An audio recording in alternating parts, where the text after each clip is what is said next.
EOS Rebel T3i delivers excellent video capabilities and image and video quality. If you didn't think the 60D was overpriced when it shipped, you will now. The Canon EOS Rebel T3i, aka the EOS 600D, the 60D's younger and cheaper sibling, offers the same basic camera with some corners cut, most notably a slightly less well-constructed body and a purposely stunted burst shooting speed. You can also think of it as a slightly more expensive T3i, with the addition of an articulated LCD and a few features for the auto-always crowd. Either way, the T3i remains a solid if unexciting follow-up to its predecessor, although one that seems to cater more to videophiles than still shooters. That's not to say it compromises on still photo quality. Overall, the T3i has an excellent noise profile, unsurprisingly similar to that of the 60Ds. JPEGs look very clean up through ISO 400, and even at ISO 800 you really have to scrutinize to see the beginnings of detail degradation. At ISO 1600 the noise becomes more obvious but still isn't too bad. ISO 400 is sort of my tipping point sensitivity. To shoot action outdoors, I generally have to bump up the setting to at least ISO 400 in order to reach a sufficiently fast shutter speed. And because few consumer cameras are fast enough at shooting burst RAW plus JPEG, the in-camera JPEG processing has to be decent as well. The T3i fared pretty well under these conditions.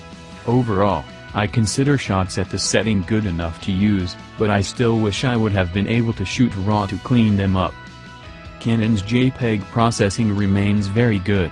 Even at ISO 1600 I couldn't obtain unambiguously better results processing the RAW. Canon seems to optimize for exposure at the expense of sharpness, and I couldn't get sharper results without losing some shadow detail. You may do better.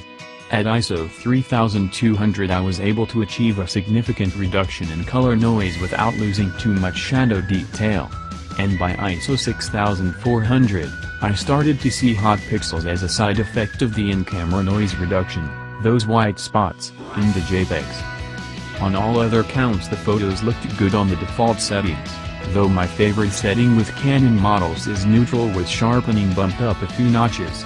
Colors look both relatively accurate and saturated, metering and exposures are consistent and predictable, and the dynamic range is broad enough to allow a reasonable amount of highlight and shadow recovery.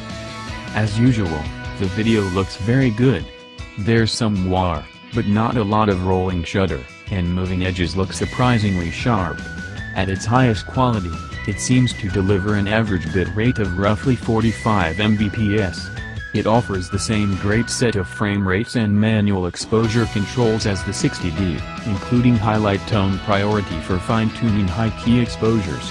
Though the built-in microphone is mono, it sounds surprisingly good, and there's a wind filter along with the same 64-level sound controls.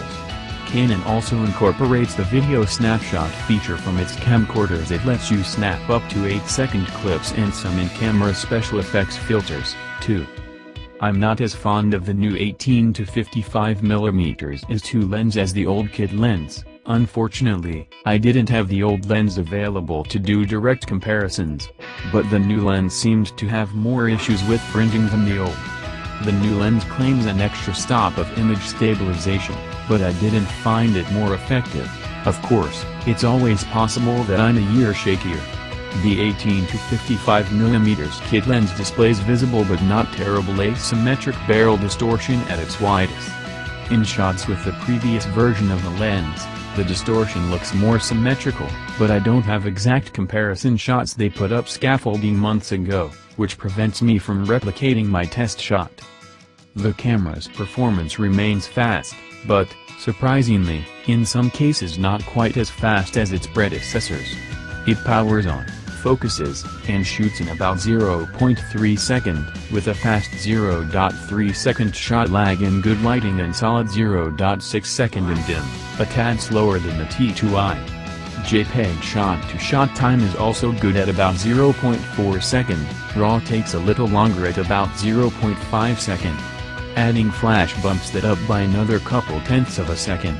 Its burst rate is essentially equal to the T3i's, but both are at what I consider the slowest acceptable continuous shooting speed for a DSLR and slower than less expensive competitors like the Nikon D5000 or the Pentax KX.